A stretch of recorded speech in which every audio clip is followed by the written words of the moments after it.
अस्सलाम वालेकुम dear students. आज के लेसन में हम लिंक चेन टूल के ऊपर डिस्कस करेंगे और इसके बाद टेक्स्ट बॉक्स टूल जो कि टाइटल के लिए यूज होता है या फिर नॉर्मल टेक्स्ट के लिए जो यूज होता है इसके ऊपर डिस्कस करेंगे। इसके लिए मैं इन पेज को ओपन करता हूं।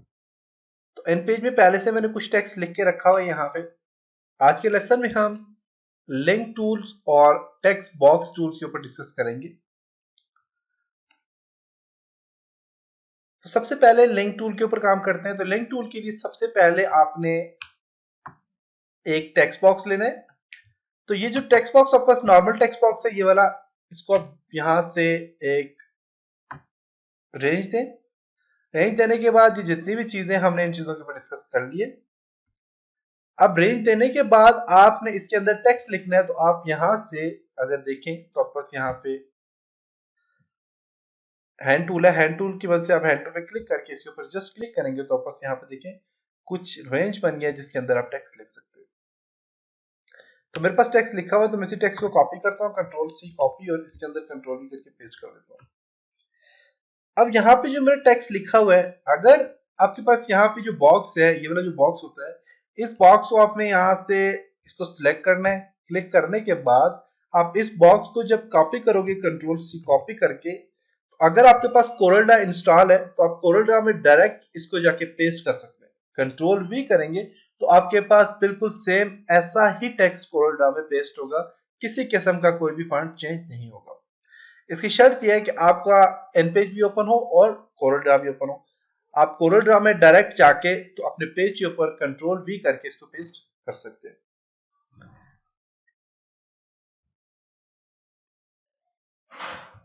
तो यहां से ये टूल है आपके पास, टॉप वाला जो टेक्स्ट टूल है, इससे आप ये काम कर सकते हैं। नीचे वाला जो टेक्स्ट टूल है ये बेसिकली टाइटल के लिए यूज होता है, जो कि मास्टर मैंने आपको बताया था। सिर्फ यहाँ पे देखिए ये टाइटल दे रहा है, इसकी रेंज फिक्स होती है। ये रेंज आप देखें, ये जो रेंज है इसको मैं बढ़ा नहीं सकता, ये फिक्स है, बिल्कुल सेम है। तो ये टाइटल के लिए यूज होता है।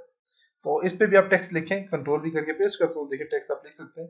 जब टेक्स्ट लिखेंगे तो इसकी रेंज बढ़ जाएगी, अदरवाइज आप बना नहीं सकते। ये टाइटल के लिए बेसिकली यूज किया जाता है। तो मास्टर पेज में हमने इसके ऊपर डिस्कस कर लिया था कि आप इस पे टाइटल कैसे दे सकते हैं, जो कि इससे प्रीवियस लेसन था उसमें हमने इस पे डिस्कस कर लिया था। अब मैंने यहाँ पे जो टेक्स्ट टूल लिया है और यहाँ से पिक टूल लेके आप इसको मूव कर सकते हैं। और अब मैं इसको फॉर एग्जांपल यहाँ से हैंड टूल लेता हूँ और इसको कॉपी करता हूँ, कंट्रोल सी कॉपी। अगर आपके पास एक बॉक्स अपने रेंज दी हुई है और आपका टेक्स्ट उससे ज्यादा हो गया, जैसे कि यहाँ पे देखें तो मैंने बहुत ज्यादा पेस्ट कर लिया, लेकिन मेरे पास रेंज मैंने जो इसको दी हुई है, टेक्स्ट बॉक्स जो दिया हुआ है वो कम दिया हुआ है, टेक्स्ट ज्यादा हो गया। तो यहाँ पे अगर आप देखें तो यहाँ पे आपको एक रेड यहाँ पे ये नीचे नजर आ रहा होगा ये।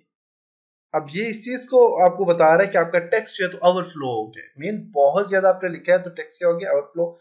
इस एरिया को ओवरफ्लो कहते हैं अगर आपका टेक्स्ट ज्यादा हो जाए आपकी रेंज से। तो अब इस टेक्स्ट को लाने के लिए, इस टेक्स्ट को कोई और लिंक देने के लिए, जैसे कि आपने अक्सर कॉलम में देखा होगा, अखबार में देखा होगा कि वहां पे टेक्स्ट कॉलम में लिखे होते हैं और एक टेक्स्ट को अगर रेंज ज्यादा हो जाती है नेक्स्ट कॉलम में उसे कन्वर्ट कर दिया जाता है।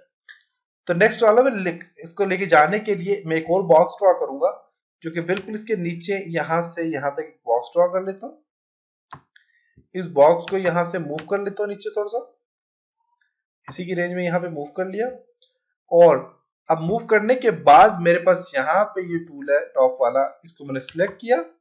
सिलेक्ट करने पर देखिए आपके पास एक रेंज सी बन गया। आपने क्लिक करना है यहाँ पे, तो यहाँ आप इसको छोड़े तो यहाँ पे देखें अगर आप इसको क्लिक करते हैं तो यहाँ पे जो ही नीचे मूव करेंगे इसको तो देखें एक इस तरह का लिंक बना हुआ आ गया। आप जस्ट इसके ऊपर क्लिक करेंगे तो आपका टेक्स्ट यहाँ पे इस लिंक में आ जाएगा। अब देखें नीचे वाला अब टेक्स्ट और भी ओवरफ्लो हो रहा है क्योंकि मैंने बहुत ज्यादा लिखा हुआ है, इसको भी अपने एडजस्ट करना है। तो आप एक और यहाँ से जो है तो बॉक्स ड्रॉ करें, एक और बॉक्स ड्रॉ कर लिया और यहाँ से टूल लें और यहाँ पे आप इसे क्लिक करें। करने के बाद यहाँ पे बीच में क्लिक करना, एक बार करने के बाद आप नीचे लेके आए और क्लिक करें यहाँ पे, तो टेक्स्ट आप एडजस्ट हो चुके हैं, देख सकते हैं। और टेक्स्ट जो है तो 3 आपके पास बॉक्स में एडजस्ट हो चुके हैं, लिंक दे दिया आपने। अब ये जो एरो, ये जो चीजें हैं, ये जो आपके पास एरो के निशान है, इसको जो ही आप यहाँ पे पिक टूल पे क्लिक करेंगे तो ये देखें हाइड हो गए। मेन जब आप प्रिंट निकालते हैं तो आपके पास ये एरो के निशान यहाँ पे नहीं आते।